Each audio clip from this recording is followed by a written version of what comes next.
Best moral stories. Shantinagaram పచ్చని పొలాలకు చల్లని గాలులకు పెట్టింది పేరు. ఆ ఊరి చివర పెంకుటింట్లో రామారావు, లక్ష్మి నివసిస్తున్నారు. రామారావు కష్టజీవి. ఎండనక వాననక పొలంలో పనిచేస్తాడు. లక్ష్మి మహా ఇల్లాలు, గుణవతి. కాని ఆమెకు దేవుడు ఒకే ఒక్క మతిమరుపు లోపాన్నిచ్చాడు. అది సామాన్యమైన మతిమరుపు కాదు, చేతిలో ఉన్న వస్తువుని వెతుక్కునేంత, అడిగిన ప్రశ్నకు బదులు చెప్పి ప్రశ్నను మర్చిపోయేంత మతిమరుపు. ఒకరోజు ఉదయం రామారావు పెరట్లో బావి దగ్గర స్నానం ముగించుకుని వస్తున్నాడు. అదే సమయానికి పక్కింటి చిన్న పాప గౌరీ పరిగెత్తుకుంటూ వచ్చింది. లక్ష్మత్తా, ఓ లక్ష్మత్తా! ఆ సమయంలో లక్ష్మి వంటింట్లోంచి హడావిడిగా బయటికొచ్చింది. ఏంటే గౌరీ, పొద్దున్నే అంత గట్టిగా అరుస్తున్నావ్? బడికి వెళ్ళలేదా ఇంకా? ఈరోజు ఆదివారం కదత్తా, బడెందుకుంటుంది? మా అమ్మ కూరలోకి కాస్త కరివేపాకడిగింది, ఇంట్లో అయిపోయిందంట. మీ పెరట్లో చెట్టుందిగా, కోసిస్తావా? ఓహో, అదా సంగతి. బంగారు తల్లి అడిగితే ఇవ్వనా? మా చెట్టు కరివేపాకంటే ఊరందరికీ ఇష్టమే. ఇప్పుడే తెస్తానుండు, నువ్వు అరుగుమీద కూర్చో అలా అని చెప్పి లక్ష్మి లోపలికెళ్ళింది. రామారావు లోపలికి వెళ్తూ గౌరీని చూసి నవ్వాడు. 2 నిమిషాల తర్వాత లక్ష్మి చేతిలో ఒక రాగి చెంబు నిండా చల్లని మంచినీళ్లతో తిరిగొచ్చింది. ఇదిగో గౌరీ, ఎండ అప్పుడే మొదలైంది కదా, దాహం వేస్తుందేమో, తాగు. మా బావి నీళ్లు అమృతంలా ఉంటాయి. గౌరీ ఆశ్చర్యంగా లక్ష్మి వైపు, ఆ చెంబు వైపు చూసింది. గౌరీ నవ్వాపుకుంటూ, అత్తా, నేనడిగింది కరివేపాక్ కదా, నీళ్లు కాదు. అమ్మో, నీ మతిమరుపు మండా! మా అమ్మ ఎదురు చూస్తూ ఉంటుంది, నేను వెళ్తాన్లే అంటూ చెంబు తీసుకోకుండానే నవ్వుతూ పారిపోయింది. రామారావు ఇది చూసి తల పట్టుకున్నాడు. లక్ష్మి, అసలేమైంది నీకు? ఆ పిల్ల అడిగిందేంటి, నువ్వు తెచ్చిందేంటి? కనీసం చిన్నపిల్లల దగ్గర కూడా సరిగ్గా పనిచేయవా? ఇలాగే నా పరువు తీస్తూ ఉంటావా? అయ్యో, అవును కదండి. తను కరివేపాకు అడిగింది కదా, నేను వంటింట్లోకెళ్లేసరికి బిందె కనిపించింది. దాహం వేస్తోందేమో అని నీళ్లు తెచ్చాను. ఎంత పని జరిగింది! అంతలోని వంటింట్లో నుంచి సుయ్యమంటూ పెద్ద శబ్దం, దట్టమైన పొగ రావడం మొదలైంది. అయ్యో లక్ష్మి, ఆ వాసన చూడు, పాలు పొంగిపోతున్నట్టున్నాయి. ఆ సమయంలో రామారావు పరుగున వంటింట్లోకెళ్ళాడు. లక్ష్మి కూడా వెనక పరుగు తీసింది. అప్పటికే పాలు పొంగి పొయ్యి ఆరిపోయి ఇల్లంతా పాల వాసన, మాడిన వాసన నిండిపోయింది.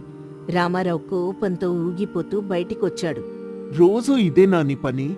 పాలు పొంగిపోయి పొయ్యంతా పాడైంది.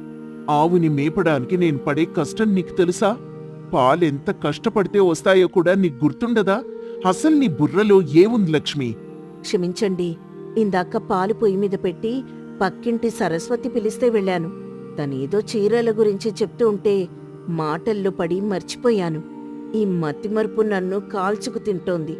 అప్పుడే అక్కడికొచ్చిన సరస్వతి, అవునన్నయ్యా, లక్ష్మి చాలా మంచిది, కానీ ఏం చేస్తాం, పాపం మతిమరుపెక్కువ. నిన్న కూడా మా ఇంటికొచ్చి పంచదార అడిగి ఉప్పు డబ్బా పట్టుకెళ్ళింది. మళ్ళీ వెనక్కొచ్చి ఇచ్చేసిందిలే. చిన్న చిన్నవి మర్చిపోతూ ఉంటుంది. పెద్ద మనసు చేసుకుని వదిలేయండి. సరస్వతి మాటలు రామారావు కోపాన్ని చల్లార్చకపోగా ఆజ్యం పోసినట్లయింది. చిన్న పన్లా? మొన్న నా చెప్పులెక్కడో పెట్టి 2 రోజులు నన్ను ఒట్టి కాళ్ళతో తిప్పింది. అంతకుముందు బియ్యం డబ్బాలో పప్పులు పోసింది, ఇప్పుడు పాలు. రేపింకేం చేస్తుందో? మరుసటి రోజు రామారావు కోపంగా తయారై, ఈరోజు అతనికి చాలా ముఖ్యమైన పనుంది. రామారావు షావుకార్ దగ్గర తీసుకున్న అప్పు తీర్చడానికి గడువు ఈరోజే.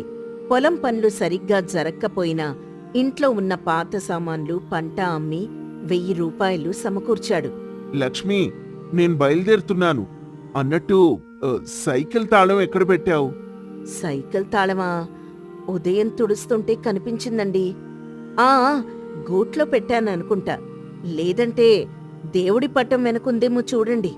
ఆ సమయంలో రామారావు విసుగ్గా గూట్లు, దేవుడి పటం వెనక, చివరికి కిటికీ ఊచల మధ్య కూడా వెతికాడు. ఎక్కడా దొరకలేదు. నీతో నేను వేగలేను లక్ష్మి. బండి తాళం కూడా జాగ్రత్తగా దాచలేవా? ఆ సమయంలో లక్ష్మి చీర కొంగుకు ముడేసున్న తాళం గుర్తించూసి, అయ్యో ఏమండి, ఇక్కడే ఉందండి, ఉదయం పని మనిషికి బీరువా తాళం ఇవ్వబోయి పొరపాటున ఈ తాళం ముడివేసుకున్నాను. క్షమించండి. రామారావు మౌనంగా తాళం తీసుకుని కోపంగా సైకిల్ దగ్గరికి వెళ్లి లక్ష్మిని పిలిచాడు.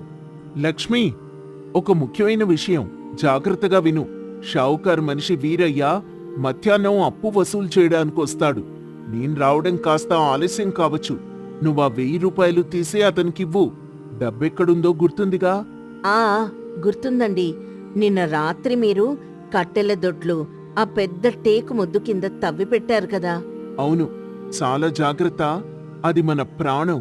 ఈసారి అప్పు తీర్చకపోతే షావుకారు మన పొలం లాక్కుంటాడు. మర్చిపోకు. మళ్ళీ చెప్తున్నాను, అస్సలు మర్చిపోకు. లేదండి, ఈసారి అస్సలు మర్చిపోను. మీరు నిశ్చింతగా వెళ్ళండి. రామారావు పొలానికి వెళ్ళిపోయాడు. లక్ష్మి ఇంటి పనుల్లో మునిగిపోయింది. కాని ఆమె మనసులో భర్త చెప్పిన మాటలు మెదులుతూనే ఉన్నాయి. ఆ రోజు మధ్యాహ్నం ఎండ మండిపోతోంది. ఇంటి ముందు ఎవరో గట్టిగా తలుపు కొట్టారు. లక్ష్మి ఉలిక్కిపడి తలుపు తీసింది. ఎదురుగా వీరయ్య నిలబడి ఉన్నాడు. ఏమ్మా లక్ష్మి, రామారావు ఎక్కడా కనిపించునే? ఆయన పొలానికి వెళ్లారండి. ఇప్పుడే వస్తారు. రండి, అరుగుమీద కూర్చోండి. కూర్చోడానికి రాలేదమ్మా. షావుకారు గారు పంపించారు. బాకీ తీరుస్తానని రామారావు మాటిచ్చాడు. ఈరోజే గడువు. డబ్బు సిద్ధంగా ఉందా, లేకపోతే రేపు పొలం జప్తు చేస్తామని చెప్పమన్నారు. ఆ సమయంలో లక్ష్మికి గుండె దడదళ్లాడింది. భర్త చెప్పిన మాట గుర్తొచ్చింది. డబ్బు ఉందండి, ఒక్క నిమిషం ఉండండి, ఇప్పుడే తెస్తాను. ఆ సమయంలో లక్ష్మి గబగబా పెరట్లోకి కట్టెల దొడ్లోకి వెళ్ళింది. అక్కడ మట్టిని చేత్తో తవ్వింది. కాని అక్కడ ఖాళీ, ఏమీ లేదు. ఇక్కడే కదా పెట్టారు. నిన్న రాత్రి నేను కళ్ళారా చూశాను కదా, ఏమైంది అని కంగారుగా చుట్టూ వెతికింది. కాని డబ్బు కనిపించలేదు. అప్పుడే వీరయ్య గొంతు వినిపించింది. ఏమ్మా, ఎంతసేపు? లోపల డబ్బు లెక్క పెడుతున్నావా? త్వరగా తీసుకురా. ఆ సమయంలో లక్ష్మికి ఏడుపొచ్చేసింది. భయంతో వణికిపోతూ బయటికొచ్చింది. అన్నయ్యా, అదే అదే డబ్బు. అప్పుడే పొలం నుంచి రామారావు వచ్చాడు. వీరయ్యను చూసి చిరునవ్వుతో పలకరించాడు. నమస్కారం వీరయ్య గారు, వచ్చేశారా? నేను మీకోసమే త్వరగా వచ్చాను. లక్ష్మి, డబ్బు తెచ్చావా? ఆ సమయంలో లక్ష్మి మౌనంగా తలదించుకొని నిలబడింది. లక్ష్మి, ఏమైంది? డబ్బు తేలేదా? కట్టెల కింద లేవా? లక్ష్మి భయంతో వణికిపోతూ చెప్పింది. లేవండి, అక్కడ లేవు. ఇప్పుడే వెతికాను. మొద్దు కింద ఏమీ లేదు. ఆ సమయంలో రామారావుకి కోపం నషాళానికి అంటింది. లేకపోవడమేంటి? రాత్రి నా చేతులతో నేనే అక్కడ పెట్టాను కదా. నీకు తప్ప ఈ ఇంట్లో ఎవ్వరికీ ఆ సంగతి తెలీదు. ఏం చేసావా డబ్బుని? ఎవయ్యా రామారావు, నాటకాలు ఆడుతున్నారా? డబ్బివ్వడం ఇష్టం లేక దాచిపెట్టి డ్రామాలు చేస్తున్నారా? షావుకారు గారికి కోపం వస్తే ఏమవుతుందో తెలుసుగా? అయ్యయ్యో, లేదు వీరయ్య గారు, నిజంగానే డబ్బు దాచావు. ఒక్క నిమిషం ఆగండి. ఆ సమయంలో రామారావు పరుగున కట్టెల దొడ్లోకి వెళ్లి మట్టిని తవ్వి చూశాడు. నిజంగానే అక్కడ ఏమీ లేదు. రామారావు ఆవేశంగా బయటికొచ్చాడు. లక్ష్మి, నిజం చెప్పు. ఆ డబ్బుని ఏం చేశావు? మతిమరుపుతో ఎక్కడైనా పడేశావా, లేక ఎవరికైనా ఇచ్చేశావా? లక్ష్మి ఏడుస్తూ, లేదండి, నేనెవ్వరికీ ఇవ్వలేదు. నాకేమీ గుర్తుకు రావడం లేదు. ఆ సమయంలో అక్కడే సరస్వతి ఈ గొడవను ఆసక్తిగా చూస్తోంది. అక్కడున్న సరస్వతి ఇలా అంటుంది. అయ్యో పాపం, 1000 రూపాయలంటే మాట్లా? లక్ష్మికి మతిమరుపు ఎక్కువే కాని ఇంత పని చేస్తుందని అనుకోలేదు. పోన్లే అన్నయ్య, రక్షక భట్లకు చెప్తే వాళ్లే వెతికి పట్టుకుంటారు. ఆ సమయంలో సరస్వతి మాటలు విని లక్ష్మి మరింత భయపడింది. అప్పుడు ఆమెకు ఒక మెరుపులాంటి ఆలోచనొచ్చింది. అయ్యో దేవుడా, గుర్తొచ్చిందండి, గుర్తొచ్చింది. ఏం గుర్తొచ్చింది? త్వరగా చెప్పు. ఉదయం మీరు వెళ్ళాక వీరయ్య గారు ఈ దారిలో వేరే ఊరికెళ్తుంటే చూశాను. అప్పుడు నాకు భయం వేసింది. కట్టెల కింద ఉంటే ఎలుకలు కురికేస్తాయేమో, లేక ఎవరైనా దొంగిలిస్తారేమో అనిపించింది. అందుకే నేనే తీశాను. తీసెక్కడ దాచావు? మళ్ళీ మర్చిపోకుండా ఉంటానని, దేవుడి రక్షణ ఉంటుందని ఇంటి వెనకున్న తులసికోట్లో పైన బూడిదతో కప్పాను. తులసి కోట్లోనా? అక్కడ మన కోడిపుంజు రోజూ తిరుగుతుంది కదా. చిన్నపాటి వర్షం కూడా పడింది.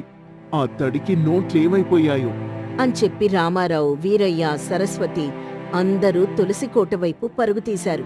రామారావు తులసి కోట దగ్గరున్న మట్టిని బూడిదని ఆత్రంగా తొలగించాడు. కానీ అక్కడ కూడా ఏమీ లేదు. కేవలం తడిసిన మట్టి మాత్రమే ఉంది. అయ్యో, 1000 రూపాయలు బూడిదలో పోసారా? ఎంత పని జరిగింది! చాలు రామారావు, నీ భార్య మతిమరుపు నాటకాలు ఇక చాలు. డబ్బు లేదు, గిబ్బు లేదు. రేపు ఉదయం షావుకారు గారొచ్చి పంచాయితీ పెడతారు. పొలం మీద ఆశ వదులుకో. ఈ గొడవంతా విని ఆ దారిలో వెళ్తున్న సూరయ్య తాత లోపలికొచ్చాడు. ఆయన ఆ ఊర్లో అందరికీ పెద్ద దిక్కు. ఏం జరిగింది రామారావు? ఎందుకంత ఆవేశపడుతున్నావు? వీధి చివరి వరకు వినిపిస్తున్నాయి నీ అరుపులు. లక్ష్మిని అలా భయపెట్టకు. చూడండి తాతగారు, నా బతుకు బజార్న పడింది. అప్పు తీర్చాల్సిన డబ్బును ఈమె ఎక్కడో పెట్టి మర్చిపోయింది. ఇప్పుడు వీరయ్యకి నేనేం సమాధానం చెప్పాలి? నా పరువు పోయింది. చూడండి తాత, డబ్బివ్వకుండా దాచిపెట్టి మతిమరుపు అని నాటకాలాడుతున్నారు. సూరయ్య తాత వీరయ్య వైపు కఠినంగా చూశాడు. వీరయ్య, నోరు అదుపులో పెట్టుకో. రామారావు అలాంటివాడు కాదు. ఏదో పొరపాటు జరుగుంటుంది. నువ్వు కాసేపు ఆ అరుగు మీద కూర్చో.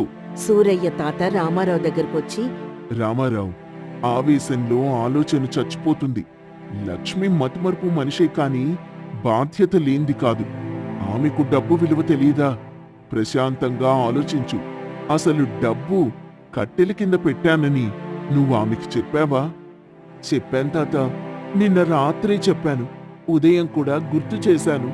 రామారావు ఆ మాటలు చెప్తూ ఉండగానే అతని మనసులో ఏదో కదిలింది. అంతకు ముందు రోజు రాత్రి జరిగిన సంఘటనలు ఒక్కొక్కటిగా కళ్ల ముందు కదిలాయి. రామారావు నెమ్మదిగా తలెత్తి లక్ష్మి వైపు చూశాడు. ఆమె ఇంకా ఏడుస్తూనే ఉంది. రామారావు మెల్లగా, లక్ష్మి, ఏడవకే. నా వల్లే కదండి ఇదంతా. నా మతిమరుపు మనల్ని నాశనం చేసింది. కాదు లక్ష్మి, ఈ రోజు మన కష్టానికి కారణం నీ మతిమరుపు కాదు, నా మతిమరుపు. అందరూ ఆశ్చర్యంగా రామారావు వైపు చూశారు. సరస్వతి నోరు వెళ్ళబెట్టింది. నిన్న రాత్రి పడుకునే ముందు నాకొక ఆలోచన వచ్చింది. లక్ష్మికి మతిమరుపు ఎక్కువ కదా. ఎవరైనా దొంగలొస్తే ఆ అమాయకత్వంతో చెప్పేస్తుందేమో, లేదా కట్టెల కింద తేమకు డబ్బు పాడవుతుందేమో అని భయమేసింది. అందుకే అందుకే నువ్వు నిద్రపోయాక నేనే లేచి వెళ్ళి కట్టెల కింద నుంచి డబ్బు తీసి పాత బీరువాలో పెట్టి తాళం వేశాను. ఆ బీరువా తాళం చెవి నా తలగడి కింద పెట్టుకుని పడుకున్నాను. ఉదయం లేచిన హడావిడిలో ఆ విషయం నీకు చెప్పడం మర్చిపోయాను. పైగా కట్టెల కింద ఉందని అబద్ధపు నమ్మకంతో నీకు చెప్పాను. ఆ సమయంలో రామారావు మాటలకి అంతా నిశ్శబ్దం ఆవరించింది. వీరయ్య కూడా ఆశ్చర్యపోయాడు. అదేంటండి, మరి మీరు దాచిన సంగతి మీకెందుకు గుర్తులేదు? పోన్లేండి, డబ్బు దొరికితే చాలు. కానీ లక్ష్మి ముఖంలో మళ్లీ సందేహం మొదలైంది. మరి నేను తులసి కోటలో దాచిందేంటి? నాకు స్పష్టంగా గుర్తుంది, నేనేదో దాచాను. అదే నేను ఆలోచిస్తున్నాను. డబ్బు బీరువాలో ఉంటే నువ్వు తులసి కోట్లో ఏం పెట్టావు? ఆ గుర్తొచ్చిందండి. ఉదయం వీరయ్య గారు వెళ్తుంటే చూసి కట్టెల కింద డబ్బుందో లేదో చూద్దామని వెళ్ళాను. అక్కడ డబ్బు లేదు. నా గుండె ఆగినంత పనైంది. ఎక్కడ పోయిందో తెలియక, ఏం చేయాలో అర్థం కాక, నా మెడలో ఉన్న బంగారు పతకాన్ని తీసి, ఇదే నా భర్త కష్టాన్ని కాపాడుతుంది, అప్పు తీర్చడానికి ఇది పనికొస్తుంది అని నమ్మి దాన్ని ఆకులో చుట్టి తులసి కోట్లో దాచాను. ఆ సమయంలో రామారావు పరుగున వెళ్లి జాగ్రత్తగా వెతికాడు. కాసేపటికి ఒక ఆకులో చుట్టి ఉన్న చిన్న బంగారు పతకం దొరికింది. రామారావు కళ్లల్లో నీళ్లు తిరిగాయి. క్షమించండి వీరయ్య గారు, ఇది నా తప్పే.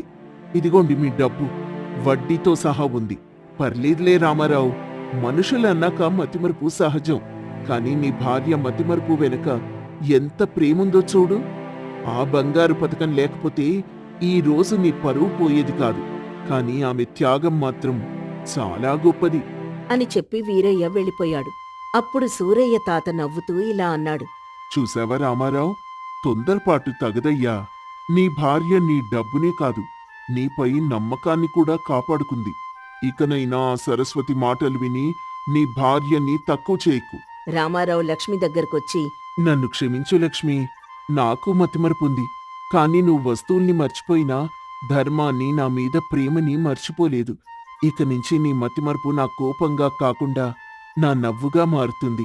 ఇద్దరం కలిసి ఒకరికొకరం గుర్తు చేసుకుందాం. ఆ సమయంలో లక్ష్మి నవ్వింది. ఆ నవ్వులో కల్మషం లేదు, కేవలం ప్రేమ మాత్రమే ఉంది. ఈ కథ వల్ల తెలిసే నీతి ఏంటంటే, మనుషుల్లో చిన్న లోపాలుండడం సహజం. వాటిని భూతద్దంలో పెట్టి చూసి కోపగించుకోవడం కంటే, వారి మంచి మనసుని, గొప్ప గుణాల్ని గుర్తించడం చాలా ముఖ్యం. మనకి ఇతరుల తప్పులు మాత్రమే కనిపిస్తాయి, కానీ మన తప్పులు కూడా ఇతరులకి కష్టాన్ని కలిగిస్తాయి అనే సత్యాన్ని మనం గుర్తించాలి. ఆవేశం అనర్థదాయకం, ఓర్పు ఆనందదాయకం. పల్లెటూరులో గోపయ్య అనే పెద్ద వర్తకుడు ఉండేవాడు. అతడికి ఆస్తులు, పొలాలు లెక్కలేనని ఉన్నాయి. కాని అతడు పిసినారితనానికి మారుపేరు. అతడికి పెళ్లి వయసు దాటినా ఖర్చు భయంతో ఏ సంబంధాన్ని ఒప్పుకునేవాడు కాదు. చివరికి ఒక మంచి పిల్లను చూడ్డానికి తన పినతండ్రి కొడుకు సరళ స్వభావి అయిన సత్యంను వెంట తీసుకుని పక్క ఊళ్ళో ఉన్న సుబ్బారావు గారింటికి బయలుదేరాడు. ఏమయ్యా సత్యం, ఇక్కడ నుంచి పక్కూరికి నడిచెళ్ళడం సరైనదే అంటావా? 4 కాసులు బండికివ్వాలంటే నా మనసు ఒప్పడం లేదు. సత్యం విసుగుతో, గోపయ్య, బండిలో వెళ్దామంటే ఎనలేదు. అటు 7-8 మైలు దూరం ఉంది. పెళ్లి చూపులకి వెళ్తున్నావు. అలసిపోయిన మొహంతో వెళ్తే పెళ్ళే నచ్చదు. కాస్త బండికి ఖర్చు పెడితే ఏమవుతుంది? ఏమవుతుందా? సత్యం, నువ్వు డబ్బు విలువ తెలియని మనిషివి. బండికి 20 రూపాయలు ఇస్తే ఆ 20 రూపాయలతో 4 రోజుల పాటు ఉప్పు పప్పు వస్తాయిగా. నువ్వు లెక్కలేయడం నేర్చుకో ముందు. నీ లెక్కలు నీకే తెలుసు గోపయ్య. మరి సుబ్బారావు గారి పెళ్లి ఖర్చు ఎంత అడిగారో తెలుసా? ఆ మాట అడిగావు. సుబ్బారావు గారు మంచి మనిషి. ఆయన పెళ్లి కానుకల గురించి వివరంగా అడిగారు. నేను వివరంగానే చెప్పాను. ఏమని చెప్పావు? ఏమని చెప్పానా? అక్షరాల ఒక్క నయా పైసా కూడా వృధా చేయకుండా చూడాలి. పిల్లకు మనం పెట్టే బంగారపు నగలు, పట్టు వస్త్రాలు కూడా అతి తక్కువ ధరలు, తక్కువ తూకంతోనే ఉండాలని చెప్పాను. ఆ మాటలకి సత్యం ఆశ్చర్యంతో, గోపయ్య, ఇది పెళ్లి. నువ్వు అక్షరాల 10 లక్షల రూపాయలు సంపాదించావు. కనీసం 5 తలాల బంగారం అయినా పెట్టాలి కదా. నువ్వు ఆగు సత్యం. బంగారం తూకం ఎక్కువైతే అది మళ్ళీ అమ్మేటప్పుడు నష్టమే కదా. మనం ఎంత తక్కువ పెడితే మనకంత లాభం. పెళ్లి అంటే కేవలం ప్రదర్శన కాదు, పొదుపు కూడా. ఆ మాటలకి సత్యం నవ్వుకుంటూ, గోపయ్య, నీకు పెళ్లి తర్వాత కూడా ఖర్చు భయమేనా? రేపు నీ భార్య నీతో బయటకు వస్తే ఆమె కోసం కనీసం పానీయాల దుకాణంలో పానీయం కూడా కొనివ్వవా? ఎందుకు కొనివ్వను? ఇంటికొచ్చాక నేను నా చేతులతో కాచి చల్లార్చిన నీటినిస్తాను. దానికంటే గొప్ప పానీయం ఏముంటుంది? డబ్బు వృధా చేయడం నాకిష్టం ఉండదు. నువ్వు ఇవన్నీ పక్కన పెట్టు. సుబ్బారావు గారింట్లో అల్పాహారం ఏమైనా బాగా పెడతారేమో అడుగు. నాకు ఉదయం నుంచి ఆకలిగా ఉంది. నీవు అల్పాహారం కోసం కాదు, వాళ్ళు పెట్టే ప్రతి వస్తువు ఖరీదు ఎంత అని లెక్కేయడానికి వెళ్తున్నావు. మనం చేరుకున్నాము ఆ ఇల్లు అదే. మంచి ఇల్లే, కానీ పందిరి సరిగా వేయలేదు. అంతా వృధా ఖర్చు. లోపలికి నడు. నువ్వు నా పక్కనే ఉండు. నేను మాట్లాడే మాటలు శ్రద్ధగా విను. గోపయ్య, సత్యం సుబ్బారావు గారింట్లోకి అడుగెట్టారు. సుబ్బారావు, ఆయన భార్య లక్ష్మి వారిని ఆప్యాయంగా పలకరించారు. రండి రండి, మీ రాక మాకు సంతోషం. దయచేసి కూర్చోండి. కన్యామణి రమ్య మీకోసం వేచి ఉంది. అంతా బాగానే ఉంది సుబ్బారావు గారు, కానీ ఈ పూలదండలు, రంగుల కాగితాలు ఎందుకు? అంతా వృధా ఖర్చు కదా. ఈ డబ్బులు పేదలకు దానం చేస్తే బాగుండేది. అయ్యా, మాకు ఇది పెద్ద పండుగ కదా, అందుకే కాస్త అందంగా అలంకరించాం. పండుగ అయితే ఎంత ఖర్చు పెట్టినా మళ్ళీ ఉపయోగం ఉండదండి. సరే, పానీయం ఏమైనా తీసుకురండి. వేడిగా ఏదైనా పానీయం తెస్తే మంచిది. సత్యం, ఇవాళ ప్రత్యేకంగా ఇంట్లో కాఫీ పెట్టాం, అది తీసుకురండి. కాఫీ వద్దు సుబ్బారావు గారు. కాఫీలో కాఫీ పొడి, పాలు, పంచదార అన్నీ ఖరీదైనవే కదా. దయచేసి మామూలు మంచినీళ్ళు ఇవ్వండి. ఈ ఉష్ణ వాతావరణంలో అవే మంచివి. గోపయ్య, మంచినీళ్ళ మర్యాదగా ఉండదు. కాఫీ తాగితే ఏం పోతుంది? నా లెక్కల్లో కాఫీ లేదు సత్యం. ఒక కాఫీ కప్పు ఖరీదు కనీసం 5 రూపాయలు అవుతుంది. ఆ డబ్బెందుకు వృధా? అలాగేనండి, మంచినీళ్ళు, కాఫీ కూడా తెప్పిస్తాను. లక్ష్మి, అల్పాహారం సిద్ధం చేయమని చెప్పండి. అల్పాహారమా? వద్దు వద్దు, నాకు ఆకలిగా ఉన్నా కూడా వద్దు. ఇప్పుడు అల్పాహారం తింటే మా ఇంటికెళ్ళి భోజనం చేయడానికి మనసు అంగీకరించదు. మళ్ళీ అక్కడ తినాలి కదా. ఒకే రోజు 2 పూట్ల అధికంగా తినడం మంచిది కాదు. ఆరోగ్యానికి అపాయం కూడా. అయ్యా, మేము ఇడ్లీలు, వడలు, రకరకాల పచ్చళ్ళు కూడా తయారు చేసాం. ఇవన్నీ ఇంట్లో చేసినవే. దయచేసి కాస్త తినండి. వడలెందుకు చేశారు? అందులో నూనె, పిండి అన్నీ ఉంటాయిగా. అంతా ఖర్చు. నాకు ఈ ఇడ్లీలు 2 ముక్కలు పచ్చడి లేకుండా పెట్టించండి చాలు. నేను ఆహారాన్ని వృధా చేయను. గోపయ్య, ఇది అతిథి మర్యాద. వాళ్ళు మన కోసం ప్రేమగా చేశారు. ఆ మర్యాద పేరు చెప్పి వృధా చేయడం నాకిష్టం లేదు సత్యం. దయచేసి నాకు ఆ 2 ఇడ్లీ ముక్కలు పచ్చడి కూడా లేకుండా పచ్చివే పెట్టండి. ఆహా, అలాగేనండి. మీరు చెప్పినట్లే చేస్తాం. రమ్య, ఇటు రామ్మా. వచ్చి గోపయ్య గారికి పానీయం అందించు. రమ్య లోపల నుంచి వచ్చింది. ఆమె అందాన్ని చూసి గోపయ్య కొద్దిగా ఆశ్చర్యపోయాడు. గోపయ్య రమ్యతో, అమ్మా, ఒక ఇడ్లీ తయారు చేయడానికి ఎంత ఖర్చు అవుతుందో తెలుసా? అయ్యా, ఇవి మా అమ్మ ప్రేమతో చేసినవి. ప్రేమకు ఖరీదు కట్టలేం కదా. చూడు, ఇడ్లీ చల్లగా ఉంది. వేడి చేస్తే గ్యాస్ వృధా అవుతుందని తెలుసు. ఇది మంచి పద్ధతి. నీకు పొదుపుగా బాగా తెలుసనే అనుకుంటున్నాను. గోపయ్య గారు, ఇప్పుడు రమ్య మీతో కాస్త మాట్లాడాలని అనుకుంటుంది. మీరు ఇద్దరు లోపల గదిలోకెళ్ళి మాట్లాడుకోండి. ఆ గదిలో మాట్లాడాలా? గదిలో విద్యుత్ దీపం వేయాలి కదా, దాని ఖర్చు ఎవరు భరిస్తారు? ఇక్కడే మాట్లాడతాను. బయట వెలుగు బాగానే ఉందిగా. అయ్యా, లోపల మాట్లాడితే మా ఇద్దరి మనసులు ఒకటవుతాయేమోనని తెలుసుకోవచ్చు. బయటి మాటలు వినకుండా ఉండాలంటే కొంచెం లోపలికి రండి. సరే, నువ్వు పట్టుబట్టావు కాబట్టి వస్తున్నాను. సత్యం, నువ్వు ఇక్కడే ఉండు, నేను వెళ్తున్నాను. ఒకవేళ ఇక్కడ ఎవరైనా అల్పాహారం వృధా చేస్తుంటే ఆగని చెప్పు. గోపయ్య రమ్య లోపలి గదిలోకి వెళ్తారు. అయ్యా, మీరు చాలా ధనవంతులు, కానీ ఖర్చు విషయంలో చాలా పొదుపు పాటిస్తున్నట్లు అనిపిస్తోంది. మీరు దేనికోసం ఇంత కష్టపడి పొదుపు చేస్తున్నారు? దేనికోసమా? రమ్య, నీకు తెలీదు. ఈ ప్రపంచంలో డబ్బుంటేనే బలం. డబ్బును ఖర్చు పెడితే దాని విలువ తగ్గిపోతుంది. అందుకే నేను 1 నయా పైసా కూడా వృధా చేయను. అంటే మన పెళ్లి తర్వాత కూడా మీరు నన్ను పక్క ఊరికి తీసుకెళ్లాలంటే నడిపిస్తాను. నడక ఆరోగ్యానికి మంచిదేగా. అది కాక డబ్బు మిగులుతుంది. నువ్వింట్లో ఉంటే ఆ పట్టు వస్త్రాలు కట్టుకోవడానికి వీలే లేదు. దాన్ని చీరల పెట్లో దాచాలి. అప్పుడు కొత్తగా ఉంటాయి. పెళ్లి తర్వాత నా ఇష్టాలను, నా చిన్న చిన్న కోరికలను కూడా మీరు తీర్చరా? నాకు అప్పుడప్పుడు పానీయాల దుకాణంలో పానీయం తాగాలని అనిపిస్తుంది. ఎందుకు తాగాలి? నీళ్లు పాలు ఇంట్లో ఉన్నాయి కదా. పానీయం తాగడం అంటే డబ్బును కాలుతో తన్నడమే. నువ్వు నా ఇంటికొస్తే నా లెక్కల్లో నువ్వు ఖర్చు పెట్టడానికి వీలే లేదు. నేను చెప్పినట్లే నడుచుకోవాలి. అంటే మీరు నన్ను మీ ఇంటికి రాణిగా కాదు, కేవలం ఒక పని మనిషిగా తీసుకెళ్తున్నారా? మీరు నన్ను ప్రేమగా చూడరా? ప్రేమ అంటే ఏంటి రమ్య? నీకు నేను ఆహారం వస్త్రాలు ఇస్తాను కదా, దానికంటే ఎక్కువ ప్రేమ ఏముంటుంది? మనసుతో ప్రేమించాలంటే డబ్బుతో కొట్టే లాభం ఉండదు. నేను మిమ్మల్ని చూసుకుంటాను. సరేనండి, చివరి మాట. మా నాన్నగారు మీకు ఒక బహుమతి ఇస్తానని అన్నారు. మీరు ఏం కోరుకుంటారు? బహుమతా? నాకు డబ్బొద్దు. వారు నాకు విలువైన వస్తువు ఏదైనా ఇవ్వాలి. ఉదాహరణకు ఒక పాత బంగారపు ఉంగరం ఇవ్వమనండి. దాన్ని కరిగించి నేను ఒక చిన్న గొలుసు చేయించుకుంటాను.